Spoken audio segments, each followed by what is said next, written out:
একটা ওয়াকিয়া বলি, কোনো মানুষ যদি আল্লাহর জন্য যে কোনো কাজ আল্লাহর জন্য করবে, আল্লাহ তার জিন্দিগিটা এত স্বর্গের জান্নাতের জিন্দিগি বানায় দেবে, তার কোনো অশান্তি থাকবে না। দোস্ত, আজকে থেকে ওয়াদা করে যান, জীবনে নামাজ কামাই দিবেন না, যাকাত বন্ধ করবেন না, মিথ্যা বলবেন না।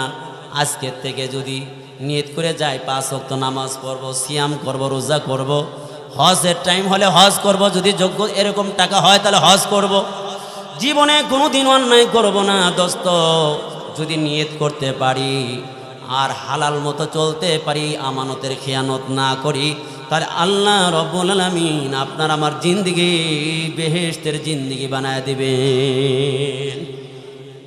এ ভাই কি মিছে কারে ডাকে? কোনটা রে? এই কারে ডাকে? আপনাদের কষ্ট হইতেছে?